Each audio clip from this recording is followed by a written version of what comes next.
Welcome to Stargrind Entrepreneurship Story. Stargrind Entrepreneurship Story is organized by Stargrind in close collaboration with Uppsala Municipality, Uppsala University, EIT Health, Rotary Uppsala, and Entreprenörstaden Uppsala. This is a seminar serie to inspire entrepreneurs. And every second week, we are inviting an entrepreneur to visit us. And today, we are happy to welcome Thomas Sonesson, a serial entrepreneur in our city. Welcome. Thank you so much. Thank you. We are really curious to learn more about your journey. So I think we just dive into it. Where did you start? Have you been an entrepreneur your whole life? I think from my point of view, I have been an entrepreneur from I was born. But I didn't know it the first 20 years because it's more things you do than things you think about. So I was born on a farm outside Uppsala, and I started to sell everything that I could sell. So I tried to use all my neighbors as customers, and I sold things they give me. So, for example, they give me something. I have a lottery, and they have to give all the gifts from the lottery, and they also have to buy all the from the lottery. So it was a circle economy, I think, but also done by entrepreneurship. And it happened that way all the time. I try to see things that I could sell to add some value for someone to pay extra. Was it some sort of a game for you, or was it more another drive, or what was it? It was not a game. It was just to try to think about how it works when you have something that someone else should use or could use. So that was, I think it was nothing I thought about. It just happened. So then you went along and you had all of these small projects in your life, and when you got older, when you approached 20-something, where were you then? What were you doing then? My mother had a shop in Galleria St. Per here in Uppsala, and I worked a little extra there. I'm the founder of Gallerix. I don't know if you know about Gallerix, but it was a retail chain in Sweden, and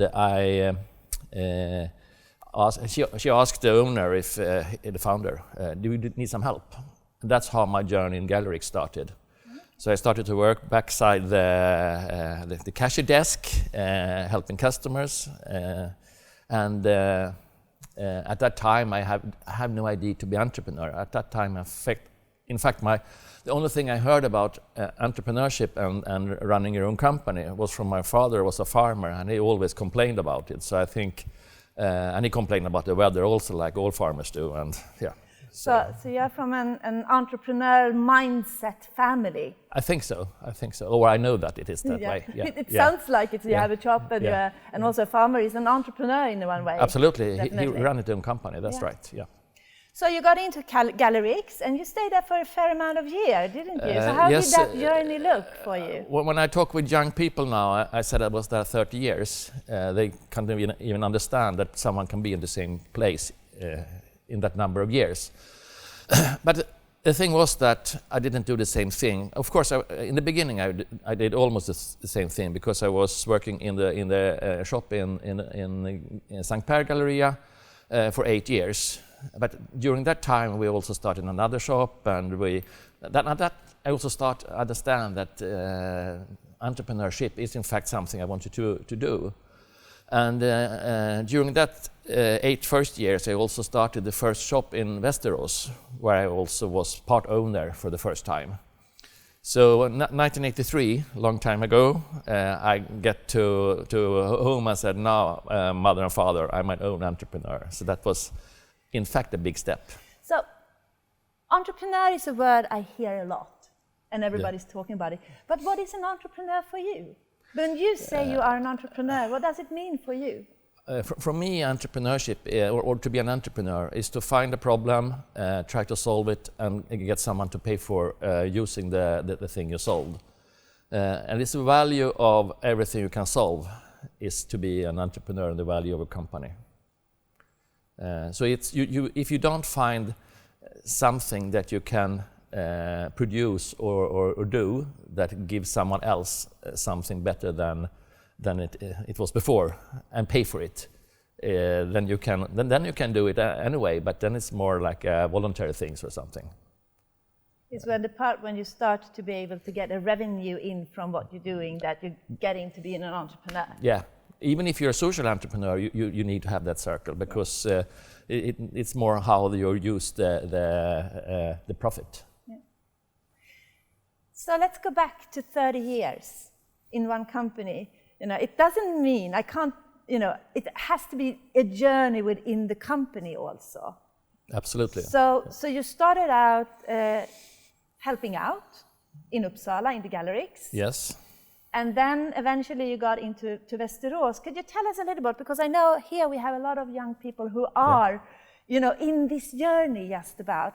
So and what happened, in galleries when you went from being on the floor to moving into starting up in a store in Västerås? And we will get to the other part which you made when you went national later on. I think that when you are in something and you also see there is options to do new things, that's also how the entrepreneurs, you have to act as an entrepreneur, is to see that you not see the end of it, you just see the next step. And I think that a combination of to be naive and a little bit impulsive, and also see possibilities and never look at the risks, or look at the risk like something you can handle during your way. That's, I think, was something I have all the way through galleries. So it's more a mentality of entrepreneurship. So it's like an intrapreneurship, or? In the beginning it was. In the beginning it was, because I thought galleries was my own company after 1 week at the job. So, and entrepreneurs, that's also a thing that I will lift up as something very important. That entrepreneurs is the most important persons in an entrepreneur's company, because they act like with a lot of loyalty and proudness about their what they do in the company. I really like to go back and to really understand. So what is the difference between an intrapreneur and an entrepreneur, do you think? The entrepreneur is own shares in the company. An entrepreneur works like he or she had shares, but they don't have. But they act very similar to they work in the same way. They have a lot of proudness about the company, and in fact, they take responsibility as an entrepreneur for things in the company. So how come? What made it possible for you to go from the floor into having an own shop in Västerås? The founder asked me if I want to move to Västerås, and I said yes, because I didn't think about something else than it was a possibility for me to be more than just a worker at galleries. So what happened then? What was the change really in what you did? I drive from Västerås and Uppsala every day. That's what the big change. That was a big change. And the other big change, in fact, was that in Uppsala, I saw the turnover, everything with the sales every day. In Västerås, we started new, and in fact, there was no customer in the beginning. So I got a shock. Because in my naive thinking, I think this was just open the doors and customers will find us. But that was not. It didn't happen really. Yes. So if there are someone who don't know what Gallerix is, so you have an idea what kind of business you were working with. So what did Gallerix do? Gallerix at that time was one concept with postcards, frames, and gifts. And we put the concept together, in fact, in a way that nobody else did in the Swedish market. And we find a gap on the market where we can put these things together. And in fact, you normally not sell products, you sell concept. And how you pack things is... And I learned how to pack things at that time. And we try to build up something that get more and more conceptually. We had, in fact, only globally one company we benchmarked with, and it was Expo in Holland and Belgium. So we couldn't see so much about similar companies around the world. There was a lot of concept taking parts from what we had, but not so many, not anyone that packed it together. That was our success, I think. So you went in, you started up this store, and you was like, hello, here we are. This is brilliant, come. But when we talked, you actually said that this was a crappy idea, it shouldn't have worked. Yes, galleries was a bad idea. Yeah. So, but it actually worked. Yes, because but So how, I mean, these people sitting here saying like, but I have this idea, but somebody tells them it's a bad idea, but actually it can work. But what do you mean when you say that? Yes, I talked with you before about the 4 cornerstones in the way of thinking entrepreneurship, and why Gallerix worked was the second one, passion, because some when you talk about entrepreneurs, they say I need the best business idea, and I think that is not the right way to think.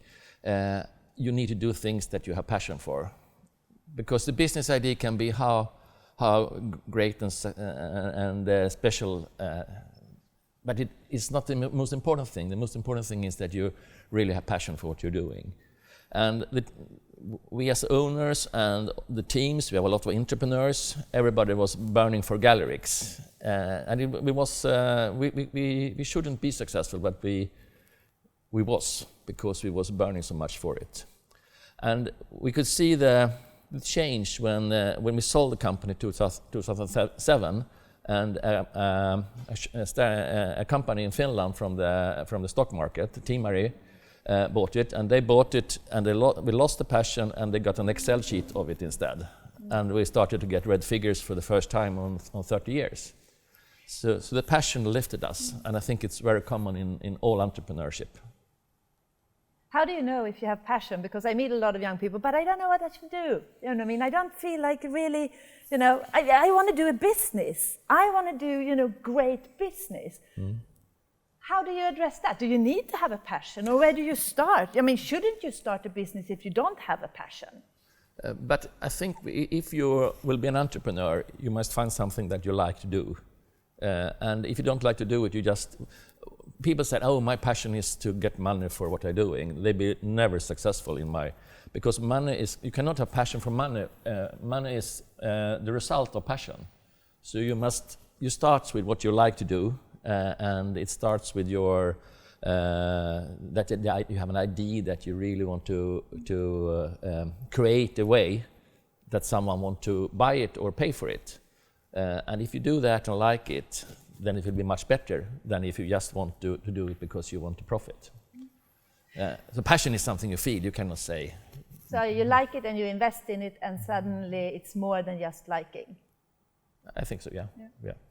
So if we go back, I like to go back here in this talk. So you started this store in Västerås, but it didn't stop there. You started the whole chain. So how was your thinking, and what happened then? I think that... and where are we in time now? Now we are in 1987, 88. So you've been 5 years in Gallerix? Yes. No more than that. 79 I was in Gallerix, started in Gallerix. No, the reason was that we started a shop in Malmö, and I understand that when people get sick in the shop and I have to fly down and stand behind the cashier's desk, it was not so easy to see that we could do more shops if I have to go and help shops when there are people are sick or something. Then we decided to start with franchise. Okay. Because when you do franchise, every shop is owned by the own entrepreneur. And that means that they take responsibility for to open and close the shops daily. And with that tool, because franchise is a tool, we set a target to build a chain around Sweden. And when we did that during the years, and we had a target to be 80 shops when the millennium changed, and we was in fact exactly there. 80 shops around. 80, yeah. And then when we sold the company, we was 93 in Sweden and Finland. So the journey with Gallerix was extremely successful for me and for the entrepreneur thinking, but it was also really hard. So when we sold 2007, it was great to see that someone else could take over our baby, but it was not a good parent. So you said it was really hard. So if you look back at this journey where you went from, starting up on the floor, starting one store, realizing you were going around, having it be, we had Christopher here last time who talked about the family. It sounds very much like the family you had, you even flew down and helped out in the stores. And then you went for the franchising. So franchising, what if somebody wants to start a franchise, what do you say, these are the do's and these are the don'ts from your experience? I think I was also chairman of the Swedish Franchise Association, so I got a lot of experience from other franchise concepts. I think the most common thing that the franchisor did wrong was that the concept was not ready to franchisee. It was too early. Because a concept, when you should franchise something, first you should pack it in a way that someone else could make money on it. But if you pack it in a way that someone else have to work harder, but there is no profit in it, it is not. You have to multiple it in a way that someone else can make a better business than if they did it themselves. Okay. So you can say that the most common don't is not start too early. If you are a franchisor, make the concept ready, and if you are a franchisee, look at the franchise concept and see if are they ready to help me with all the things that I have to pay for. So eventually you sold. Yes. What was the decision behind selling? And we talked about passion. I think we lost the passion a little. It was also my health.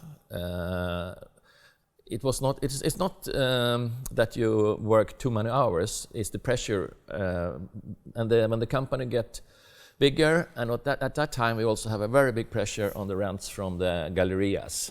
So we see that we have to fight more and more for our profit and to survive. At that time, when we have around 90 franchisees around Sweden, and the pressure from them, because we was in between the Galleria owners and the franchisees, it was a very big pressure on the organization. And at that time, in fact, it was one reason was my own health. And I didn't see it. It was my partners who saw it. So I think that is common also, that you are in the bubble. Yeah. And in this wheel, turning. And it goes faster and faster, and yeah. So you sold it, and what happened then? What did you do? First 2 years I was on contract with the new owners, and if someone of you will sell your company once, and try to make the contract time as short as possible, because they asked me for 2 years, and I have to accept that. But if you think about from their position to have the old owner 2 years in the company, and we talked about passion. Of course, my passion was not the same as it was before, so it was a hard time, because I still had to do my best, and I had to do it with someone who also changed a lot of galleries. In fact, they killed the family feeling immediately, because they want to present to the market that they should expand. And they also put a much brighter picture of galleries than it was, just because of the stock market in Helsinki. So there was a lot of things that was totally different from how we run galleries. So we got problem with the franchisees that didn't like Team Marie. We got problems from our organization. They also told me that, okay, Thomas, we have to save 5 million in salaries. You have to fire 15 people, and that was also like family members. So the situation, in fact, they bought us because they liked franchise and they liked our competence, and they killed the competence and the franchise in 3 months. I don't know if that was, of course, a hard time. But I think it's the problem when someone they buy our company, not with passion, with an Excel sheet, and they didn't understand what we did. So it was a very interesting experience, because I see the stock market, how they handle things from a totally different way. So you stayed there 2 years. I had to. You had to stay there. What were you doing at the same time? You were 100% there, or were you starting up other things? Because I do know that today you are doing other things. Yes. So how did you? Yeah. But when you sell something to someone that pay for your shares, you cannot just leave it. You have to. You have to do your best, even if you not like it. So I tried to do my best, and when I got when I told them that I decided to stop after the 2 years, I was involved in the recruiting of the new managing director. And after that, I think it was 9 months before I had to end. It was a little bit in between. What should I do? And at that time, I was very involved in serious football, so I was managing director for them for a while. At that time, Sirius had not money, so it was voluntary, like it normally is in football and things like that. But I got an option to. I met a person that ran the company Royal Streaming, Gustav Norlin, and I said, "Can I help you to?" He was new. He just started, so can I help you to organize the board work? So I started with that, and I was sitting at Royal Streaming for 1 or 2 days a week, and then I started to be in a new home, and I found out that my next life it will be like a partner in a small company, startups or whatever it is. So that was the start from now when I have... So was Royal Streaming the first tech company you were involved in, or would you define them as a tech company, or...? We talked about that before, you and me, and yeah. I have a little bit different view of tech. Please tell us. Because I think people are so enormously focused on tech. I think tech is exactly what we do in all companies now, more or less. So for me, for example, Royal Streaming, of course we can call us a tech company because we use the technique, but we are serving music to normal people that are around in restaurants, shops, or wherever it is. So the tech is just a tool, and it's for everybody, I think. So all tech will land in a person sooner or later. And I'm very analog, and every time when I get a problem with my computer, I have to give it to someone else. So, but I think tech is a fantastic tool to speed up the way to increase value in a company, for example. So when we talked to each other, we also talked about you mentioned these 4 cornerstones. Would you like to tell us which are the 4 cornerstones that you have for starting up a successful business? Yes, in fact, the first time I used these 4 cornerstones is when I should try to present for ung företagsamhet, young entrepreneurs, how they should think when they think as an entrepreneur. And I thought it was 4 things that was cornerstones in what you had to do and why and what happened during your time as from the start until you get successful. And the first is bravement. You have to be brave. You have to dare, because I know a lot of persons that I should do my own company, but they never do because they are too scared about it. So if you don't are brave enough to take the risk to get outside our system in Sweden for if you have a worker, then you will never be successful. And to be brave, you have to be a little naive, and you have to see these possibilities all the time. The other one is passion, and I said it before. If you don't have passion for what you do, normally you not will be successful. But it can also be if you see things work, the passion can come because you see this works, and the passion is perhaps not exactly the thing you sell, but the passion is that you understand how you can sell. Yeah, the journey. The third thing, if you're brave enough to start and you have passion for what you're doing, then it's the drive. If you're not driven, everything will go dead, because it's to go up earlier in the morning and be work 7 days a week perhaps, and see that things happening all the time. So your drive is perhaps the tool that is most important to go from an idea to a result. And the third thing is you have to be patient, because it takes much longer time than you expect. And I see that that is more and more common now when you talk with younger people, then they think that they must be successful so fast. And I think most of them will be very disappointed if they don't change their mind a little, because it takes much, much longer time than you expect. So that's the 4 cornerstones. When I talk to people about success, it can actually vary. Yep. So what is success for you when it comes to being an entrepreneur? Of course, when you're an entrepreneur and you have your company, success is that you can be profitable enough to continue to grow. Because you can see profit in 2 ways. I think one way to see profit is that without profit you cannot expand your company. So it's the most important thing. Of course, you also can see profit that you get a better life yourself. But it comes first, you have to make the company profitable. And so that is success in one way that I think is very important. But the other thing that we was most proud about when it was in Gallerix, it was to see that people that we can make people grow.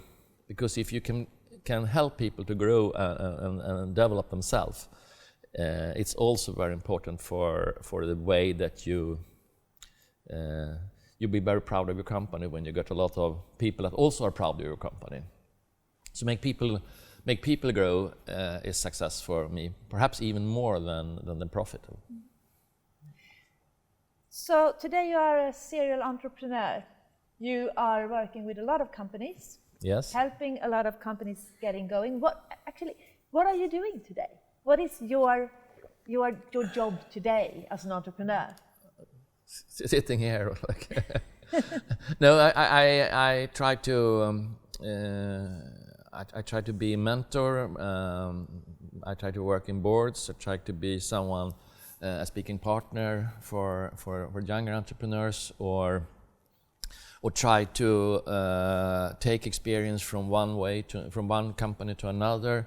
I'm for the moment involved in around a little bit over 20 companies, as a partner, and all of them are in different stages. And I think that the experience from entrepreneurship that I get from Gallerix, I can use it on every company, because even if to rolling posters is not what I'm doing today, but the experience of have done that in the context of Gallerix is more to understand how an organization with around 500 persons involved works. So I can take that experience with me. So I think that's one thing that I learned, that it doesn't matter what kind of company you run, it's a lot of things that are similar, even if you have been an analog retail chain or a tech company. I know that 2 of our Stargrinders are really looking into the opportunity of doing something similar as you are doing. So what is the business idea behind what you do today? How are you having your revenue going? Can I ask that? Because I think, helping people, you are doing some sort of a social entrepreneurship in one way, because you are investing to help others. And I find that can be a very tricky way of having a sustainability in doing this. So let's put it like this, how are your recommendations to help?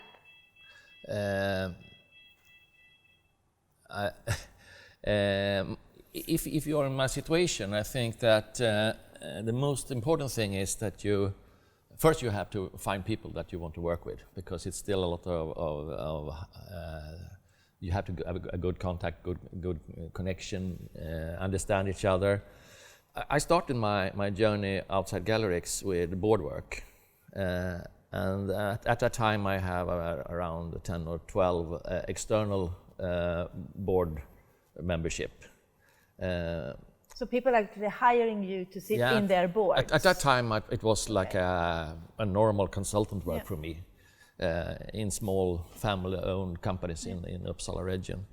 But during that time, I also got options and possibilities from a few of them that I worked with, but also from new companies to invest. And that changed from have the board work with as a consultant to be working with the new companies. The big difference was when it comes to the investments, that companies, I had to pay money to be partner, of course, but I didn't get paid for the board work. So it was okay.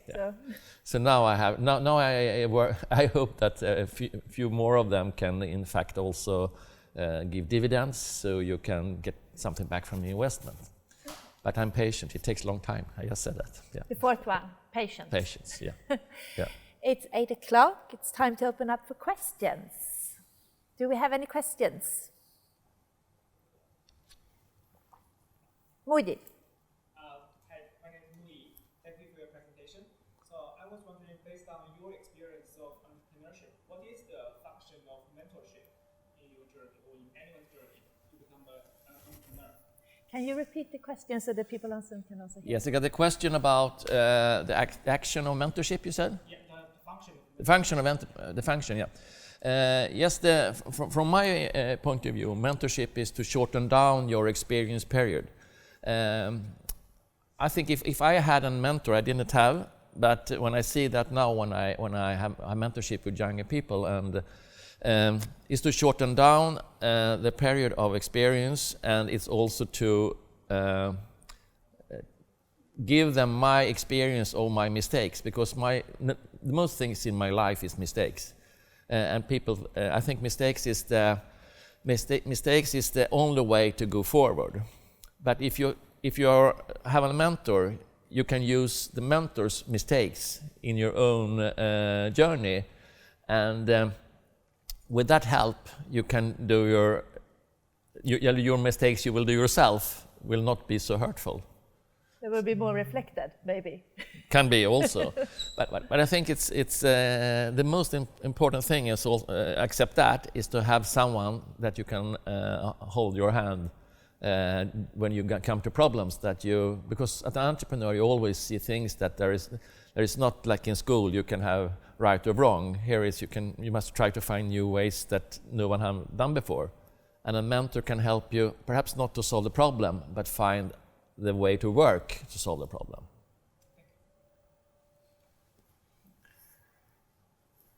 Yeah. Hi Thomas, thanks for giving a very interesting talk. My name is Shane Wesley, so I'm teaching IT program for this Stargrind. So if you put your business class on, so you actively choose some of the company or startup to work with or being a board member to it. So give me the 3 most important factors you think that make you to be the active member to those companies. Okay, the question was that what 3 most important things that you think I will convince me to be involved in a company. Number 1 is the person. It's even if it's a very interesting company, if I can feel the connection between us, that is a positive. That's very important. The other one is that is this company? When I must understand the business idea. It's a very big difference to understand the business idea than to be the one who should do the business. But I must understand it. How do this business works? That's number 2, because otherwise I cannot help. And the third one, I think it just happens, coincidences. But the person is number 1, and that I understand the business is number 2. And the third one can perhaps be a little bit different from company to company. How do you want the business model to be presented for you? I think it's we come back to one of the cornerstones, the passion. If I have someone that I have the best idea, but I cannot see the passion in the eyes, it's not interesting. But if it's a little bit poor idea, it's but I have the passion, I think. So we come back to that. I got to the third one now. It was not so important in the beginning, but now I only go in company now that have cash flow. It's much easier to increase cash flow than start the first cash flow. And company that think, oh, we will have cash flow in 2 years, it will never happen. Normally it take 10 years or something, and they have to refill from investors or something. But if you already have the cash flow, I think it's much more, I can do more help to increase the cash flow. But to start the cash flow is, you can see that in a lot of companies now, that they have to get more and more risk investors, just because the finances is not good enough, and the cash flow takes longer and longer time. And that's also a thing when we come to tech. For the moment, everybody thinks tech is the way that you can be successful. But I think you should think more about how tech could be supporting analog business.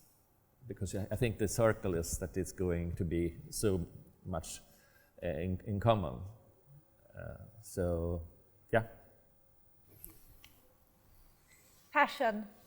I know you have great passion for entrepreneurship. And one of the things that lately really have shown this is Entreprenörstaden Uppsala. Yes. One of our partners. Yes. I mention Entreprenörstaden Uppsala every week, or every second week we sit here. Could you just tell us a little bit what it is and why you started it? Yes, Entreprenörstaden. Me and Maria Mattsson-Mell, you will meet her later on here. Next time. We have Maria here. We have been working with the climate for companies in Uppsala, and we, in fact, even if we have all the necessary things to be successful as a city for entrepreneurship, we are in the bottom of the ranking. And in Which fact, ranking in Sweden? This is the ranking of företagsklimat, business climate, or entrepreneurship climate.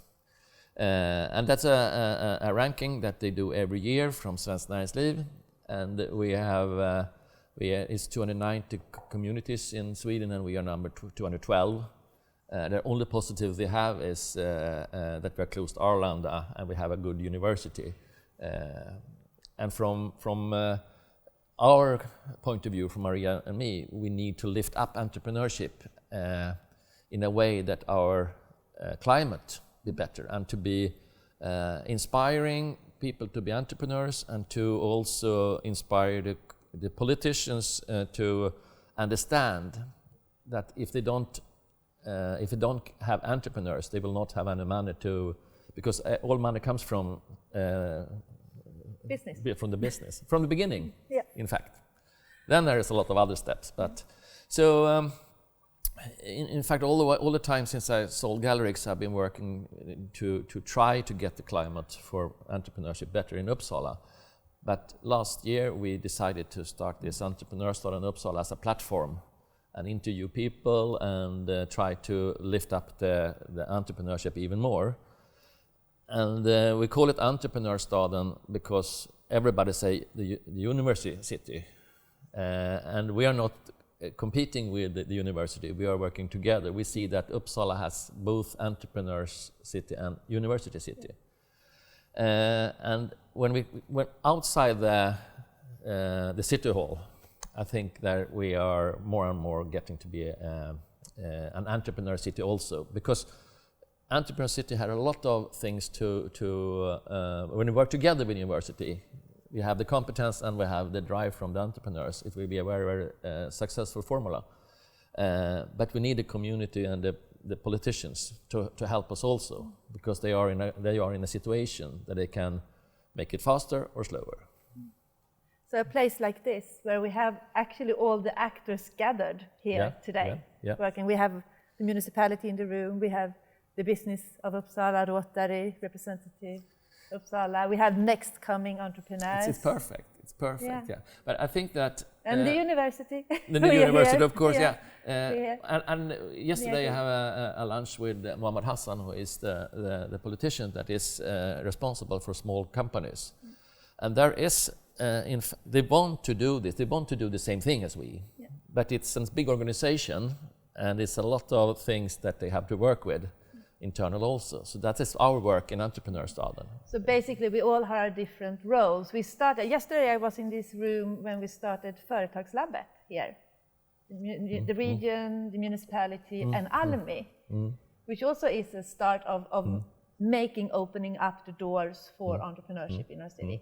You have the opportunity now to tell us what is the most important thing for a city to do to have a flourishing entrepreneurship environment. That was a huge question, a difficult question. I think it's a lot of things, but when you see the ranking, and you see inside the ranking you have a lot of different things, it is to work with attitudes from the community and politicians to the entrepreneurs. And I think the attitude is more about that you don't understand each other. So I think if you got a better understanding between us, and sometimes it's also understanding from the entrepreneur to the community, because you can't get it all. But I think the attitudes will be better if you understand each other better. I know we have a question from Zoom, Mia. The question is, what is a way or ways that you recommend to approach to investors? How do you know that person or company can invest in you? Was it like how I know that investors will Yeah, we will be interested in your... I think I have been trying to get investors, and I also have been an investor myself.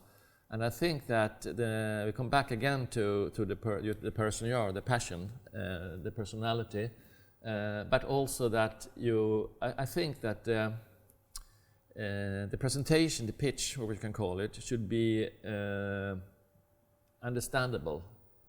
You must see that from idea to that you have a possible operation that have cash flow, that you can see that there are possible steps. But another very, very important thing is that the team it's not a one person. It's not a one person thing.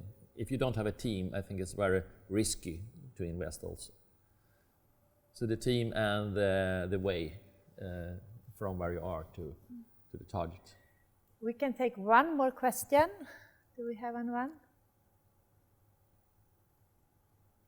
One, please. Yeah, you mentioned these 4 steps, right? Those 4 mindset. So when you say passion and drive, like, how do you separate them? How do you define passion compared to drive? Do you repeat the question? The question was how you can see the difference between passion and drive. And I think it's really clear. You can have passion, but still sleeping, if you understand what I mean. You can love something, but if you don't take your love to action, so I think that it's take your passion to action. That's the implementation. Yes, because I have seen so many persons that also they love what they're doing, but they don't do it because they don't go up early in the morning and do the action, running the extra mile. And if you don't do that, normally the first time it's even the hardest, because at that time also you have to be extra focused on the drive, because there is perhaps the money is perhaps a little bit far away. But it's a very important difference between just passion and drive. We're going to end up with this meeting. And I would like to ask you, you said that cash flow is important. When you start, you don't have cash flow. What are your recommendations to our Stargrinders and all the entrepreneurs on the beginning of their journey, who has the courage, the drive, the passion, and the patience? What are, how do they get cash flow? I think that don't complicate your first part of the business, because if you make it too complicated, it takes much longer time until you can try it on a real customer. So my advice is that as soon as possible, make a easy or not too complicated business part that you try on your customers. Because if you see that someone want to pay for your product or whatever it is in an early stage, you can much easier get the cash flow of it. But if you wait, I'm involved in one or two companies that they never get ready because you can always do a little bit more, and they will also have much tougher time to get the cash flow. So make it simple and try it quick. Thank you, Thomas. And thank you to everyone here today. I also like to thank our partners again, EIT Health, Uppsala University, the Uppsala Municipality, Rotary Uppsala, and Entreprenörstaden Uppsala. Thank you. And with this, I thank you all, especially Thomas, and looking forward to the next time we meet when we will have Maria Mattsonell with us. Have a good week.